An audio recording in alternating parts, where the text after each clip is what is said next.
Hey, right on time, Chance. How's it going there? Good man. How are you, Darren? Great. Thank you very much. You don't always say, hey, musicians on time, but you are, and you made it and all that. Great Of to course. really dig your new single. When did you make it? Uh, well, I'm pretty sure a lot of musicians can relate to this, but when new music comes out, it's not so new anymore to the musician, you know? Right. So we're already like working on new music, and it's not going to come out for another 6 months to 9 months. And the stuff we're putting out right now and the new album we're putting out right now, it's old to us, you know? Right, right. Yeah. Yeah. The way a lot of musicians kind of combat that is that they have a side project of some sort or a joke band or something like Yeah. that. Like even Metallica had a joke side band called Spastic Children way back when. Do you have anything like that that you do because you write so much and there's not as much of an outlet as you like? Honestly, with Falset alone, it takes up enough time as it is, you know? So uh, we don't have any side projects going on. You know, there's been a few projects that I know Zach has done on the side, and, you know, our bassist has been in other bands, and we've all, you know, have had some other side projects that we've done. Right. But as of the last 2 years, it's just been Falset, and it's taking up a lot of time. So as far as finding other projects and stuff to kill time, we don't see the importance in it, because the more time we put into Falset, the better, you know? Makes sense to me. Does everybody live around the same area so that you actually can get together at this point? For the most part, me, the singer Zach, and the guitarist Braden all lived within 10 minutes of each other. And our bassist Riley lives about 6 hours away in Windsor. We're all in Midland, Ontario, and he's in Mhm. Windsor, Ontario. So he lives 6 hours away, but he comes up to Midland often when we have to get videos done or Mhm. recordings done, anything like that. He'll come right up to Midland to get stuff done with us, or meet us in Toronto. Toronto's where we get a lot of video shoots done and stuff like that. So he'll meet us there. Keep it Ontario centric in the best of ways. And Yeah. I ask that because a lot of bands, once they get to that third or fourth album and a couple people have gotten married or the people, wind up buying a brewery or something like that, you'll find that four different guys are in four different cities. So then planning the tour becomes more work than actually doing the tour. Not Yeah. the case for you guys. Yeah. No, it's hard to do that. Like I one of my favorite bands, North Lane, I met them a few times, and I was talking to Marcus. They're not so new anymore, but they're second vocalist I've had in the band. And it just so happened they put out like a YouTube contest for their new vocalist, right? And he won, and they're all from Australia. And the guy that won, Marcus Bridge, one of my favorite vocalists ever, was also from Australia. And I feel like that had a lot to do with the decision making, Right. because running a band that's international, sure you can do Skype jams and sure you can do Skype meetings and all Zoom meetings, whatever. But when you have a band that's all together and to like really physically all sitting in the same room, it makes 100% difference. Yeah, I totally agree with what you're saying. I Mhm. thought that the Skype jams and all that were extremely lame until I started seeing the ones that Charlie Benante from Anthrax was doing. Are there any of those that you actually like watching? You can feel free to say, no, man, it's all about being in the room. There's been a few guys that have like hit me up and been like, "Hey man, check out my band," and a lot of them have been international bands. So Uh-huh. they're doing like the whole split screen music videos, Yeah. where the drummer's from the UK and the guitarist is from America, and then the singer's from Brazil and whatever, right? And they're really talented musicians, but there's something special about a band all being together, whether it's a photo where they're all standing next to each other with their arms around each other, whether Yeah. it's bonding, whether it's writing together, whether it's jamming together. There's something about actually being in the same room Yeah. and building that chemistry over time, like years. There's something about that that you can't replace with Skype, you know, or messaging over Facebook or messaging over iMessage, you know. Yeah, sure, it's possible for sure, but for me, I I could never do it personally. Yeah, I've seen publicity photos from huge bands. I could give you examples if need be, where the heads were actually pasted on and they were clearly not in the same room. And this is stuff going back to 10 to 15 years ago that Really? kind of happened. What we're talking about with the, people being in different cities and all that. But were you guys friends first and then formed the band? Well, me and the guitarist Braden were actually friends since we were in like grade 6, like really young. And I actually started out not playing drums. I was a guitarist, and we met playing against each other in a music festival, a local music festival, and we were playing guitar against each other, and that's how we originally met. And then we found out that our parents were actually friends in high school, so we exchanged numbers and everything. We started hanging out, we started jamming, and then it wasn't until I went on tour with Dream Theater and I was sitting behind Mike Mangini's kit, and I just saw him playing, and I was just like, that's what I want to do. Because guitar always felt like a chore to me. Mm-hmm. Like, sure, I enjoyed it at points, but to get to the next level and to keep building on it as the techniques and everything that goes with guitar, it just felt like a chore to me. So as soon as I started playing drums, it felt more like a hobby to me and something that I was passionate about. And then after that, we had the guitarist and we had the drummer. And then we met this other guy that I went to elementary school with named Zach Copeland, who is now currently our vocalist / guitarist.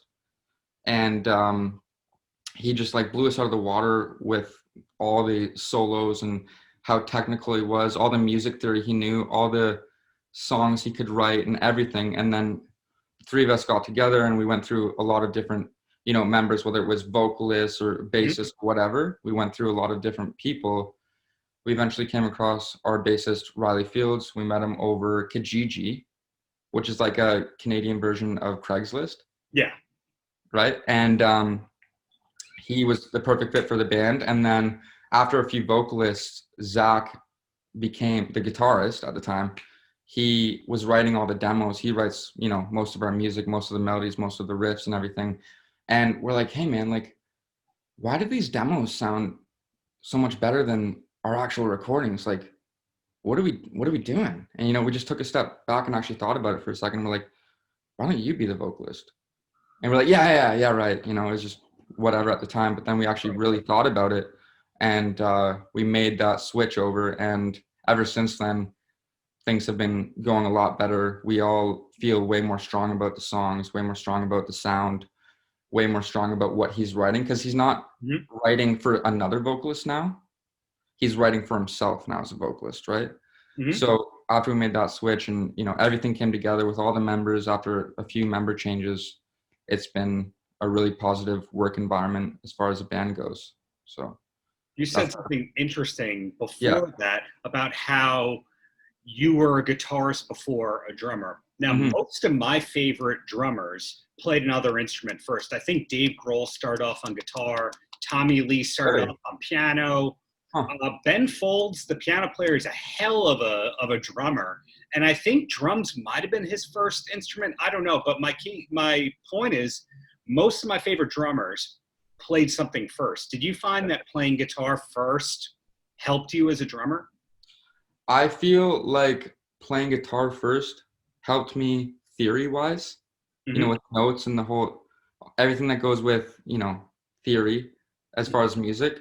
And then learning drums after that helped me with the rhythm side of things, the whole grid of drumming. So learning both sides of music, I feel like there's two sides to music. Yeah. There's the whole melodic side to music, and then there's a whole rhythmic side to music. And learning both definitely helped me. But like you were saying, a lot of my favorite musicians actually switched from one instrument to another. I don't know if you're into the band Nothing More. Yeah. So their singer Johnny, if I'm not mistaken, he actually started out as their drummer. Oh yeah. And then switched to their vocalist. And I was just like amazed by that, because I'm like, how can a drummer come out with a voice like that? Like, he's unbelievable, Well, Chris Cornell, same deal. I believe he was the drummer at the beginning of Soundgarden.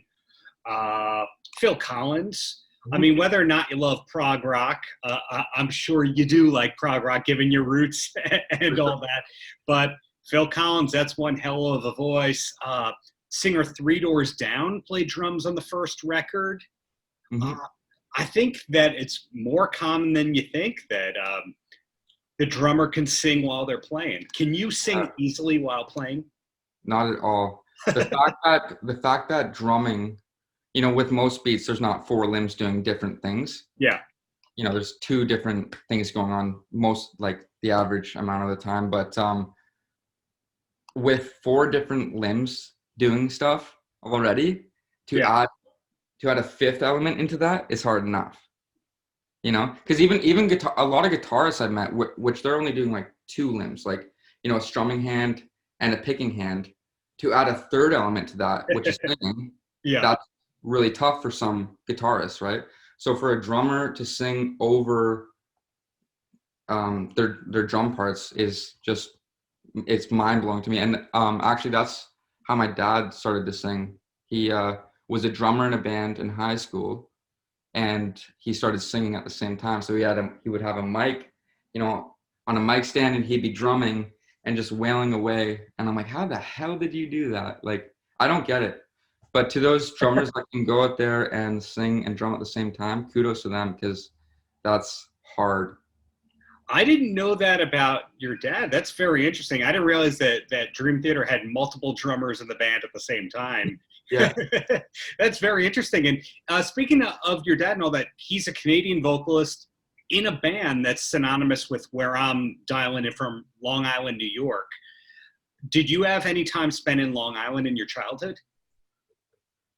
Besides the odd show there on tour, no. I never went there for a recording process or to spend time in the studio. I never went there for lengthy periods of time. But every time I did tour in the States, we'd usually make a couple pit stops there for sure. Sure. I loved it. Hey, Long Island's got the best of the best, the worst of the worst at the same exact time, like Ontario, I think you could say. For sure. They both gave the world more comedians than just about anywhere, more screenwriters and actors and singers, yet they both have their parts that you go, yeah, I don't like that town or that town or that town, For sure. Who's the best and the worst? So coming from Long Island, I mean, tons and tons of famous musicians from here, but I have this theory that every area has their famous musician that is a superstar in that territory, and then elsewhere they're famous but not so much. Like here we got Billy Joel. Right. Yet if you go to Wyoming, if you go to North Dakota, I'm sure they know Piano Man and We Didn't Start the Fire, but not as much. And you go to Michigan, you get Grand Funk Railroad and Bob Seger, but my theory that in the Winnipeg area you get Randy Bachman, and then the rest of the world. Who do you think is that for Ontario? I feel like there's a few of those for Ontario. Like you have Sebastian Bach. Okay. Sebastian Bach, that came from Ontario. You have Finger 11. You have there's like some more like indie smaller projects that are just emerging right now. There's actually a band we played with 2 years ago. What are they called? We played with them at the Maple Valley Club. They're from Cobourg, Ontario. They just blew up on Spotify recently. The two-piece band, the indie band? No, you don't. Okay, there's a few. Also, is Nickelback from Ontario? I believe they're from Ontario, and they got their name from working at a Starbucks. You ever hear that? Really? Yeah. I didn't hear that story. But there's another band from actually the town we're from that have made it like not huge, like global success, but they've done pretty well for themselves. But like you said, there's one or two musicians or bands that have done great globally. Yeah. But besides that, it's just like our local community knows them really well.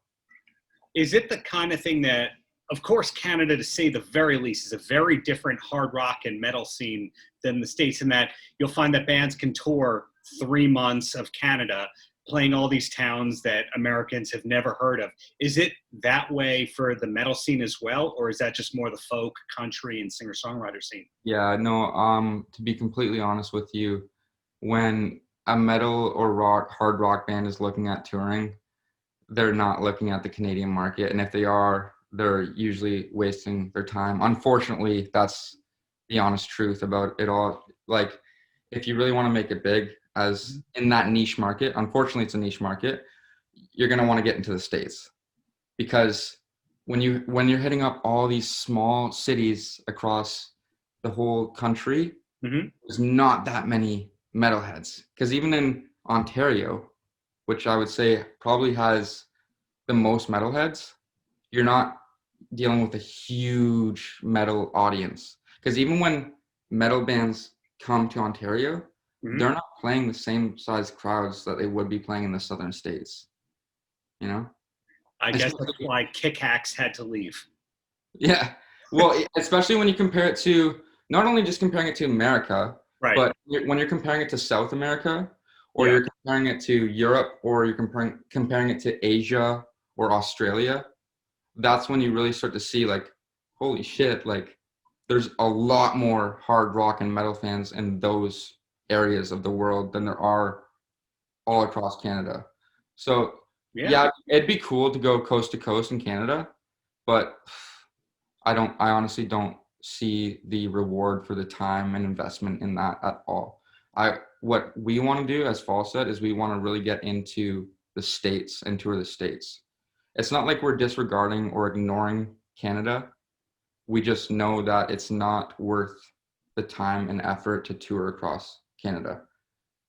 Right. As somebody who writes for a Canadian website and has been to Canada plenty and all that, everything I knew about Canada kind of changed in the last year and a half as a result of watching the show Letterkenny and going to Fredericton, where when you see all these small town Canadian portrayals and all that, you start to go, I have no idea what's going on and all that, except there's so many great Canadian artists that don't get the time of day in the States unless they have great management over here. And thankfully, through New Ocean, I found out about you guys. So you clearly have great management. Yeah, New Ocean has been great for sure. I also feel like a lot of people think that Canada is a huge metal scene because we don't get as many artists playing in Canada, even in Toronto, where probably the most artists would come to in Canada.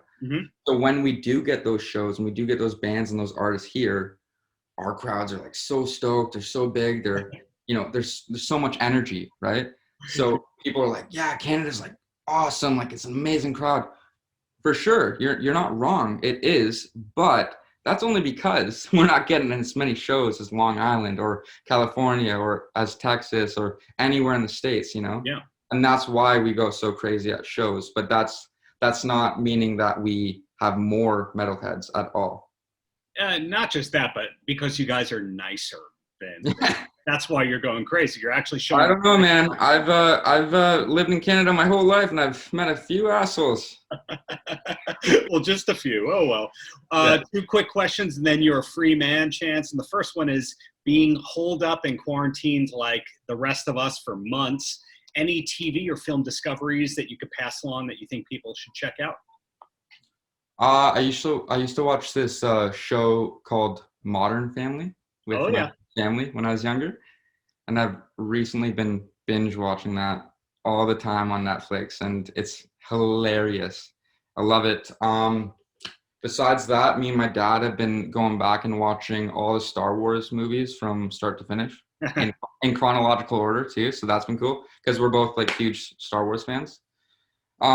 Besides that, quarantine is really like, you know, it's obviously put some restraints and some setbacks on the band, but it's given us a lot of time to get a lot of work done and set some things up and schedule some stuff, you know, into the future and set some things up for, you know, 6 months from now, 3 months from now, 9 months from now, which has been great because a lot of the time what we're doing is we're behind schedule.